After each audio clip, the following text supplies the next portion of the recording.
Good morning all. Stopped raining for a short moment, but I'm indoors trying to recover from 4 shifts at work.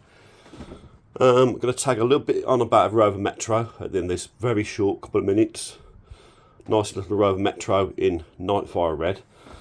But this is the first test drive I've done on the track of this transporter. It could have done with the wheelbase going out a bit, but it'll work. A mini will fit on there, an angler will fit on there. I'll do it like a little stock car transporter, something of that nature. It's got to have an interior, some more detailing. It's got I think it was a vintage March Scalatric Formula 1, what the remains of, chassis, Johnson motor, and some wheels and axles at my scrap pile, you know, adapted to suit. I've got to do some plastic card around the chassis. Not the fastest thing in the world, a bit like my breakdown truck, but it goes all right. So here it goes.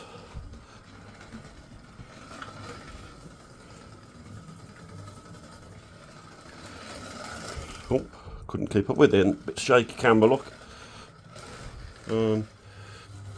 On the track. What's happened to the level of the track, or was it the chassis off skew? Takes a little bit of throttle response. I mean, it's an old motor, so where that motor needs servicing a bit, I'm not quite sure. It could be that, couldn't it? But these Johnson motors, I think someone even told me this, that they're okay once they're warmed up. It does go okay around my track. Look, it's span off, look. I must have got a bit over enthusiastic on that corner. Have to excuse the shaky camera. So I've got to try and do this with one hand. Let's see, that's back on the track now for a bit of luck. Grab my controller. There we go.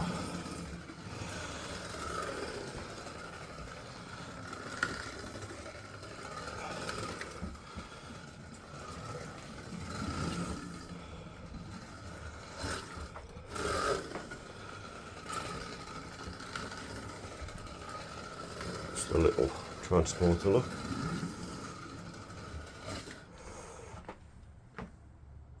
Another close-up shot. This was a little plastic toy. It was a cement mixer. The remainder of the cement mixer pulled off. A bit strambled out, and that chassis part on there. So it's like they did a Leyland version of this. I remember back in the day, 1960s into the early 70s probably, reference to the real vehicle. And Albion, or was it Leyland Albion?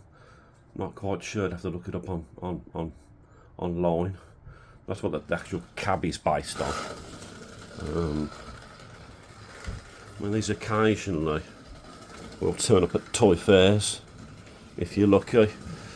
But like a lot of plastic toys, you know, they're very hard to come by because being plastic, they were quite fragile and didn't last very long, you know. So that's the first few runs. Look, seems to run pretty good. Look, round my track.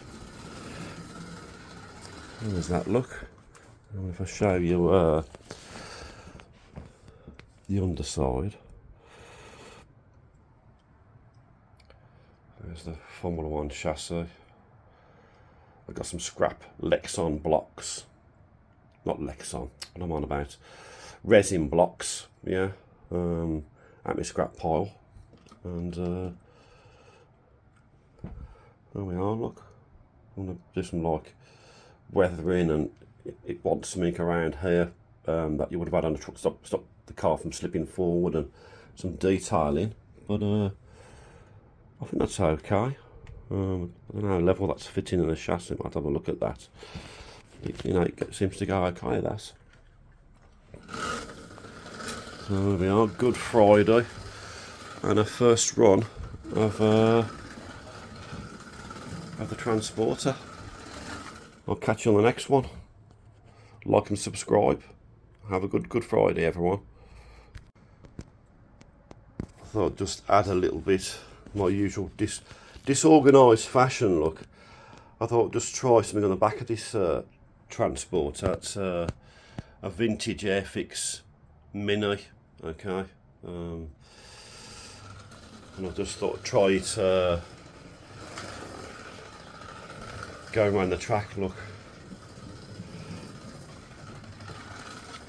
See if we can get a better angle of it, look.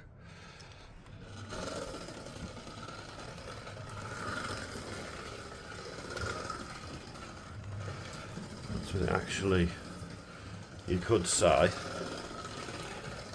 doing its job, look. Transporting a car. The metal die-cast anglers are quite heavy. I don't know how it would do with that, but that's with a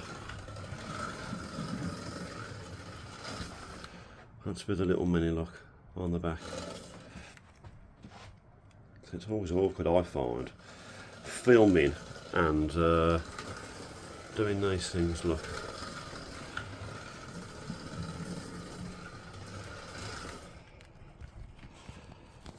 Lots of camera shake and fingers in the way, look, as usual, because I'm an amateur at best. There we go.